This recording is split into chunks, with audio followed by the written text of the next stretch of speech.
Okay, so this week's Parsha is Parshas Pekudei. It begins on page 531 in the Art Scroll Stone Chumash, and there are two Sefer Torahs taken out. It's also Parshas HaChodesh.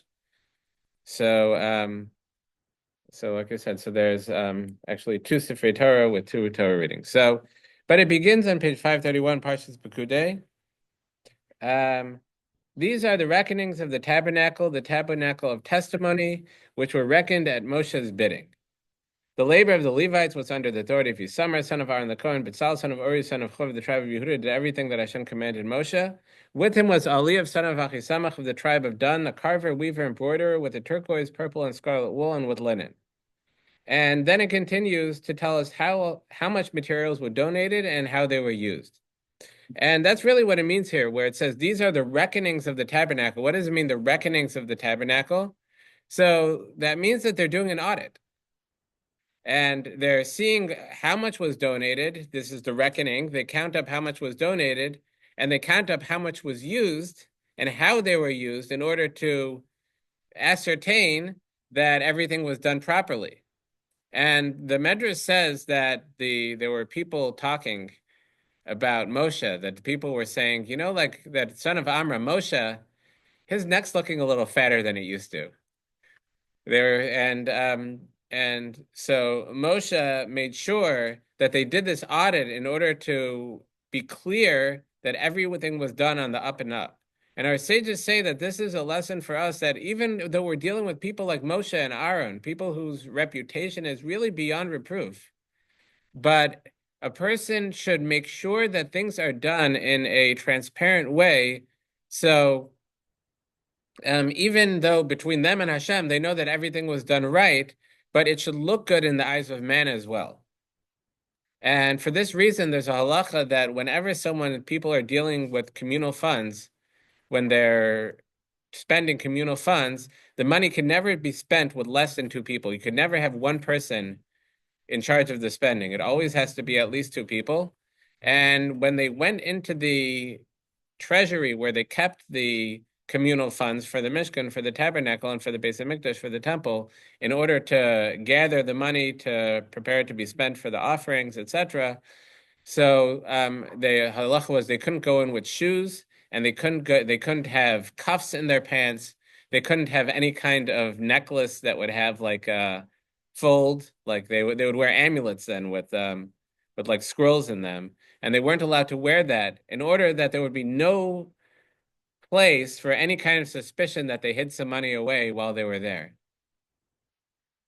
So our sages say that's the reason for this audit that they did on all the donations and how it was spent for the tabernacle, to the point that it says here that these are the reckonings in verse 21. These are the reckonings of the tabernacle of testimony. And the Alshach says, what does that mean, the tabernacle of testimony? That this audit of the tabernacle testified that as to the honesty of Moshe. That even though all these donations were brought into Moshe, when they measured all the components of the Mishkan, of the tabernacle, there was nothing missing. And the tabernacle itself testified as to the honesty of Moshe. There's a number of other interpretations in this, and especially those few verses where it says the reckonings of the tabernacle of testimony, that it repeats it. And our sages say that, and Rashi quotes this Medrash, is that it's the tabernacle of testimony. The tabernacle, the Hebrew word for tabernacle, mishkan, could also be read as mashkon, which means collateral, or like security for a loan, is a mashkon. And our sages say that this is a reference to the two times that the Mishkan, that the sanctuary of Hashem functioned as kind of collateral for the Jewish people. That collateral is something that when a person owes money, instead of attacking the person, you take that object and use that as payment for the loan. And in this case, when we had sinned and were deserving for punishment, so some of that punishment was taken out by the temple being destroyed, the first temple being destroyed and the second temple being destroyed. And that's this reference, the two times it says tabernacle. And the second time it says tabernacle of testimony, so that's the Ma'alshach says testifying as to Moshe's honesty. And but Rashi brings from our sages that it's also testimony as to the forgiveness of Hashem for the golden calf, that it testifies that Hashem's Shekhinah, the divine presence rests among the Jewish people. Okay. Additionally, the Rabbeinu Bachya says that these few words could really give us a reminder or a hint to the number of years that the temple stood and when they stood. And that is the numerical value of the first word, Mishkan, Ha-Mishkan, the Mishkan, the tabernacle. So the numerical value of that word is, if I could do it quickly, the shin is 300, then you have 90, 20, so that's 410. Plus, you have the hey at the beginning, which is 5, and the number of letters in the word, which is 5, that adds up to 420. That's how long the first temple stood. Then the next word is Mishkan, without that hey. So the numerical value of that is, the numerical value of that word alone is 410. That's how long the second temple stood. It might be the opposite. It's the opposite? I think so. Yeah, I might have it switched. I'm not 100% sure. Let me see. I thought that's the way it was, but I might have it switched. I'm not confident. Okay. And then you have the word ha'edus, the testimony, where the numerical value of that word is 479. And that's the number of years from the time that the Mishkan, the tabernacle, was built until the time that the first temple was built. That it was 480 years, really, from the time that we left Egypt until the first temple was built. But the tabernacle was built the first year after we left Egypt, really almost close to exactly 1 year after we left Egypt. So altogether, it adds up to, don't quote me on that. It was best. I'm sorry. The tabernacle was built during that second year that we left Egypt, so it adds up to 479 years. And he says these are the reckonings of the tabernacle, the testimony, meaning these are the reckonings, these are the calculations, which is the first temple, second temple, and the time in between. Yeah, 410 for the first? Okay.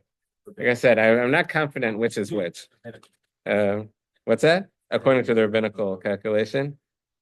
Between the time first one was, Right. second came into existence. So that was 400 some odd years. Well, you're saying between the tabernacle and the first temple. And between the first temple and second temple was, it was 70 years from when the first time, when we went into exile from the first one until the second one was rebuilt, was 70 years. So it was a much shorter amount of time. 70 years. When the first one was destroyed, the second one was built within 70 years. Yeah. More. Yeah, it wasn't that long. It was from when Tzidkiyahu, I think, the king was exiled until, don't quote me on that again. Yes, basically from when we went into exile, it was a question how to calculate it, and that's what Achashverosh messed up, was the calculation. He was calculating when the elites were sent into exile, not when the populace was sent into exile. But yeah, it was 70 years. It wasn't that long. Okay, so it says in verse 22 that Bezalel, son of Uri, son of Hur of the tribe of Yehuda, did everything that Hashem commanded Moshe, and with him was Eliav, son of Achisamach of the tribe of Dan, a carver, weaver, embroiderer with turquoise, purple, and scarlet wool, and with linen. So these were the people in charge of the work in the Mishkan and the tabernacle. It gives the amount of gold that was donated. It gives the amount of silver that was donated, and the silver that was donated, every man, I should say, from 20 years of age and up was commanded to give a half a shekel, so that the silver that was donated also functioned as a census, and they measured the total, and it came out to, in verse 26, a beka for every head, a half shekel, and the sacred shekel for everyone who passed through the census takers from 20 years of age and up, for 603,550, the census of the men from 20 years of age and up was 603,550. Okay. It's a very interesting number. I don't think I'm going to go into it right now. But it's actually exactly the same as in Bamidbar, as the census in Bamidbar. Okay. And it tells what they were used for. They're used for the sockets at the base of the building of the sanctuary and the hooks that held up the tapestries for the Mishkan, for the tabernacle, mostly for the walls around the courtyard. Okay, then it gives a calculation of the copper as well. Okay, so now on page 533, chapter 39, it gives Aaron's vestments, the special garments that were worn by the Kohen, and they were the ephod, which was similar to an apron, and the breastplate, which had the 12 stones representing the 12 tribes of Israel, that was supported, held up by chains attached to this ephod, attached to that apron. Then there's the robe on page 535. It was like a turquoise wool robe. And in verse 26, there was a bell and a pomegranate decorating the hem, the bottom hem of this robe. And for the regular Kohanim as well as the Kohen Gadol, there was a white linen tunic. And then you have in verse 30, you have the head plate that was worn by the Kohen Gadol. Okay. So in verse 32, all the work of the tabernacle, the tent of meeting, was completed, and the children of Israel had done everything that Hashem commanded Moshe, so they did.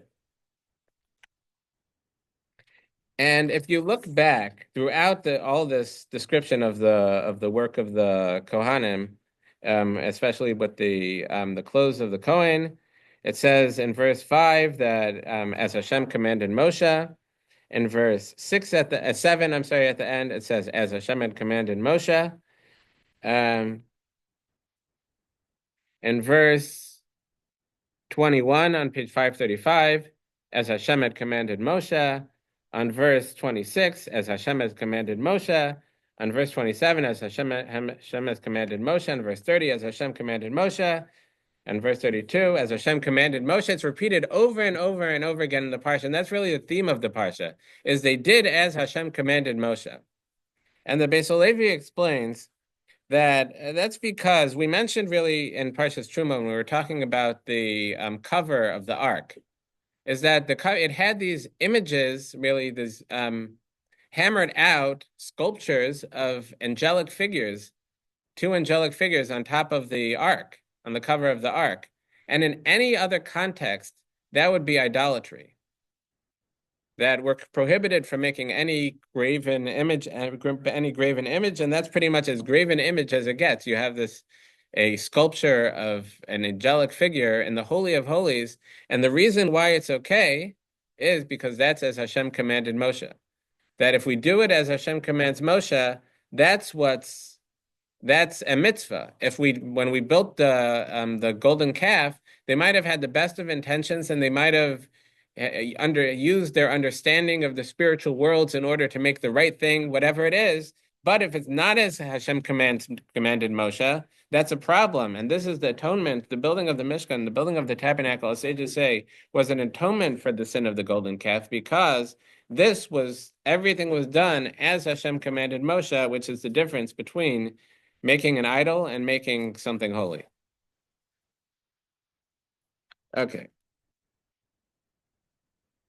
Where are we? So in verse 33, they brought the tabernacle to Moshe, the tent and its all its utensils, its hooks, its planks, its bars, its pillars, its sockets, the cover of red ram's dye hide, and the cover of tachas skins, the partition curtain, the ark of testimony, its staves, and the cover, the table and its utensils, the showbread, etc. They brought all the sacred vessels of the tabernacle and all the building parts of the tabernacle. In verse 40, it says, the curtains of the courtyard, its pillars, its sockets, the partition of the gate, its ropes, its pegs, every component that went into the building of the tabernacle, and all the sacred vessels and all the vestments they brought to Moshe. And in verse 42, like everything that Hashem commanded Moshe, so did the children of Israel perform all the labor. And Moshe saw the entire work, and behold, they had done it as Hashem had commanded. So they had done, and Moshe blessed them. So what's this blessing that Moshe gave? So our sages say that he blessed them with the prayer. And you said that may it be Hashem's will that the Shekhinah, the divine presence, should rest on the work of your hands.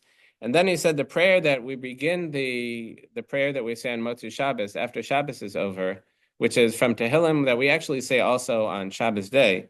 V'hi noam Hashem Elokeinu aleinu u'maseh yedenu konenu aleinu u'maseh yedenu konenu, which means roughly, may the sweetness, the pleasantness of Hashem, well, it should be on us and on the work of our hands.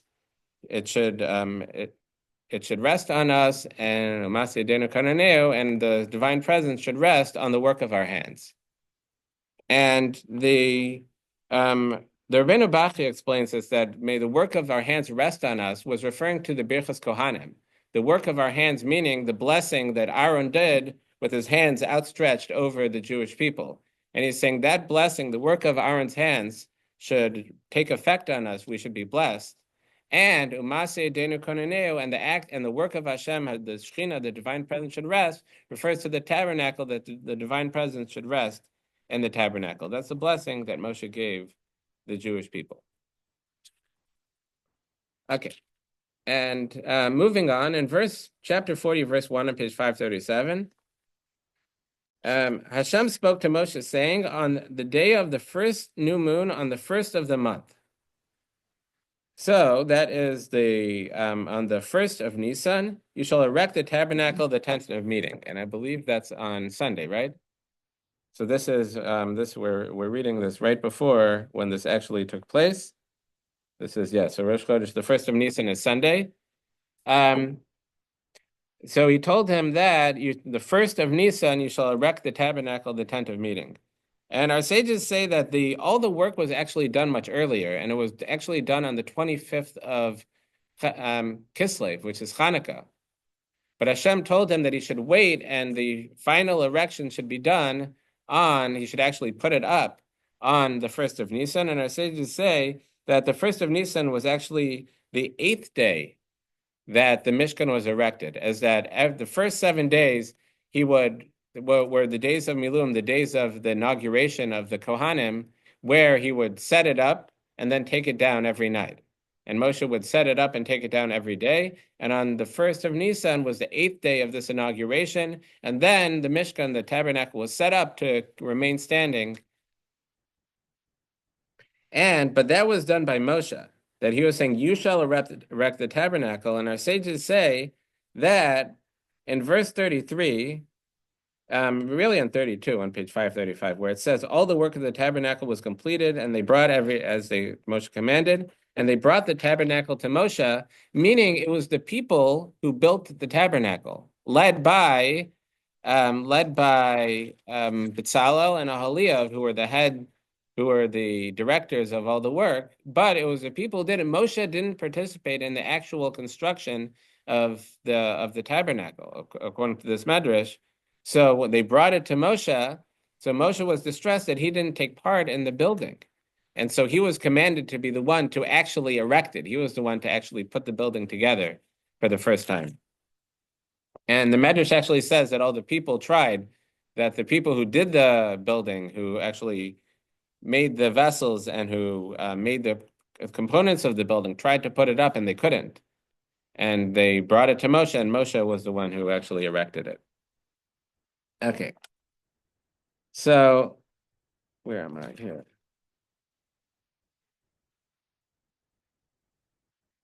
So there's something very interesting here. I don't really know what to do with it. But in verse 17, on page 539, it states, it was in the first month of the second year, on the first of the month, that the tabernacle was erected. In verse 18, Moshe erected the tabernacle. It's kind of, it looks like it's a repetition. It could have said, Moshe erected the tabernacle on the first month of the second year and the first of the month. So the Medrash says that the first time, it's actually referring to two different tabernacles.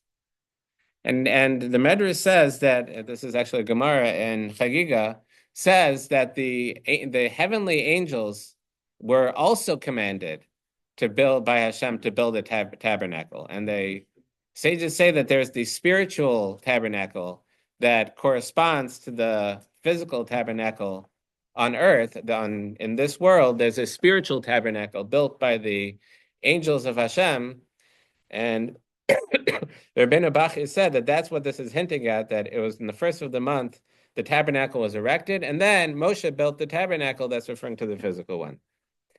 And it says he put down its sockets and placed its planks, inserted its bars, erected its pillars. He spread the tent over the tabernacle and put the cover of the tent on it from above, as Hashem commanded Moshe. In verse 20, he took and placed the testimony into the ark, inserted the staves on the ark, and he placed the cover on the ark from above, etc. He put the table of showbread in, and in verse 23, he prepared on it the settings of bread before Hashem, as Hashem commanded Moshe. He placed the menorah in the tent of meeting opposite the table. On the south side of the tabernacle in 24, he kindled the lamps before Hashem. As Hashem commanded Moshe, he placed the gold altar in the tent of meeting, and upon it he caused incense spices to go up in smoke. Here you're seeing that during that first week, during the first 7 days of the inauguration of the Kohanim, Moshe was the Kohen. Meaning until the Kohanim went through their 7-day inauguration process, where Aaron and his sons were made into Kohanim, Moshe functioned as the Kohen Gadol, as the high priest, during those 7 days. Here it's describing Moshe doing the service in the tabernacle. In verse 28, he placed the curtains in the entrance of the tabernacle. He placed the elevation offering altar at the entrance of the tent of meeting and brought up upon it the elevation offering and meal offering. Again, this is Moshe doing the service that after these 7 days was always done by the Kohanim. Moshe, being a Levi, would not have done it after that. And he put the laver, and Moshe and Aaron washed their hands there. And on page 541, he erected the courtyard all around the tabernacle and the altar, and he placed the curtain of the gate at the courtyard. So Moshe completed the work. That Moshe was the one who actually completed and erected all the components into the Mishkan, into the tabernacle. And the Parsha and the entire book of Shemos ends on page 541, verse 34. The cloud covered the tent of meeting, and the glory of Hashem filled the tabernacle. Moshe could not enter the tent of meeting, for the cloud rested upon it, and the glory of Hashem filled the tabernacle. When the cloud was raised up from upon the tabernacle, the children of Israel would embark on all their journeys. If the cloud did not rise up, they would not embark until the day it rose, for the cloud of Hashem would be on the tabernacle by day, and fire would be on it at night, before the eyes of all the house of Israel throughout their journeys. Chazak, chazak, v'nes chazek. So ends the book of Shemos. And the Ramban explains this idea of the cloud covering the tent of meeting, so Moshe couldn't enter. The sages asked that it says in when Moshe went up Mount Sinai, it said that Moshe entered the thickness of the cloud, that there was a tremendously thick cloud on top of Mount Sinai, and Moshe went in. That a cloud isn't stopping Moshe from going into the tabernacle. So the Ramban explains that it doesn't mean that the cloud being there stopped Moshe from going in. What it meant is that what the cloud symbolized is that the Shekhinah, the divine presence, was there. And the same way that when you have contractors are building a house, so they have their workers are going in and out, and they never need to knock on the door and ask permission from the owners to go in, because while they're building it, so the owners aren't living there. They're kind of the domain of the builders while they're building it. Once the owners move in, then if someone needs to do some work, you have to knock on the door before coming in. And that's what this meant, is until the cloud filled the tabernacle, so Moshe would, erecting it, he would freely go in and out. But once the cloud filled the tabernacle, that was a cloud rested upon it, that was a sign that the divine presence was there. And that meant Moshe couldn't go in unless he was invited, unless he was called from the Ashwin. And that's how we begin next week's Parsha Vayikra, is that he called to Moshe, that when Hashem called Moshe, then he was able to go in. Okay, and like I said, there's another reading this week, and that is it's Parshas Chodesh. So we read from Parshas Bo, which is page. We'll go backwards. Thank you. Yeah. Parshas Bo. We'll get there.